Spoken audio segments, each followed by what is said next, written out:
Hi, my name is Alana Gillis. I work here with the Adams County Historical Society, and I'd like to introduce you to video 1 of our new series on Native American history in Adams County, Pennsylvania. We'll be having 4 videos in this series, this of course being episode 1. In this episode, we'll cover some general information about Indigenous people, including what language you should use when you're talking about them, and this includes the language that I will be using throughout this video and the next episodes, as well as a brief overview of the groups that were found here in Adams County. And then we'll end the video with an explanation about why we're making this video specifically now. There will also be throughout this video links in the description for all of the sources that I'm using, and you can feel free to follow along with the presentation that'll be on screen as well. So, to get started, let's talk about the terminology that we use when we talk about Indigenous groups. The term Indigenous is generally the most inclusive and the most friendly because it encompasses all Indigenous groups across the world. So the Seneca people here in Pennsylvania would be Indigenous, the Sami people over in Norway are Indigenous, and the Aboriginal people in Australia are all Indigenous groups. However, we can narrow down the language that we use further than Indigenous. We can think of Indigenous as kind of an umbrella term, and then we can narrow that down. So for example, Native American and American Indian are terms that can be used to describe Indigenous people found specifically in North and South America. You wouldn't call a Sami person American Indian because they're not from the continent of America, but you could call a Seneca person an American Indian because they are an Indigenous person from the American continents.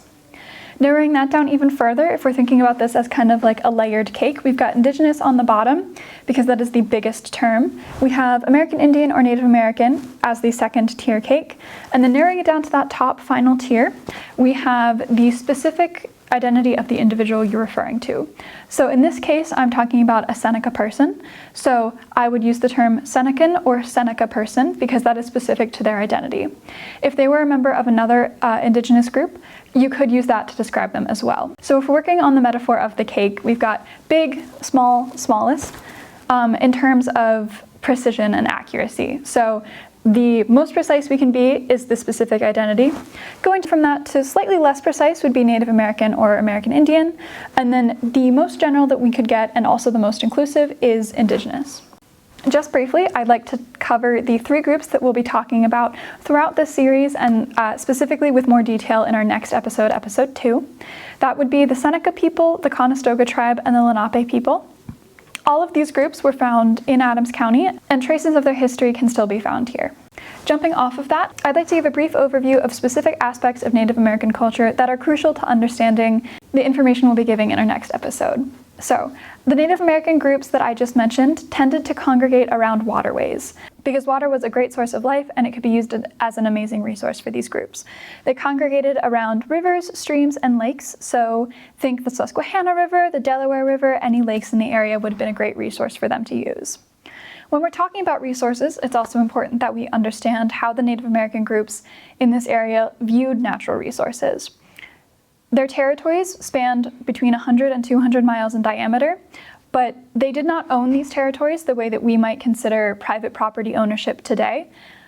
They worked in tandem with these territories. So Native American groups did not view the land they worked on as their land, as land only they could use and hunt and farm on, but rather they viewed land as a resource that could be shared by all, which is pretty different from how we view land today. We have a huge concept of private property and private ownership today that just wasn't in existence back then. For them, every resource was a shared resource if it was a natural resource, and this is a view that doesn't translate into modern day society.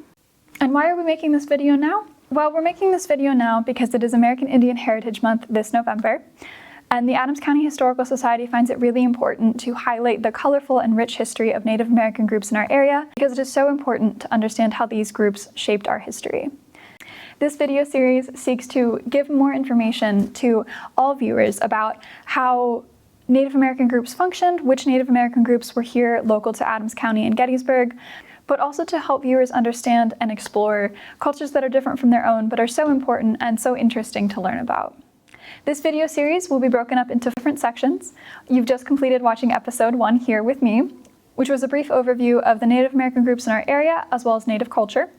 Episode 2 will dive into more specifics about the 3 groups that were found in this area. Episode 3 will be kind of a From the Archives tour where we will have some special guests, Mary Procopio, our archivist and curator, and Tim Smith, our historian, give some information about some really interesting and really intricate pieces of Native American history through artifacts. We have a ton of artifacts that we are so excited to share with you, so make sure you stick around. Thank you for watching this video. I hope you found it educational and enjoyable.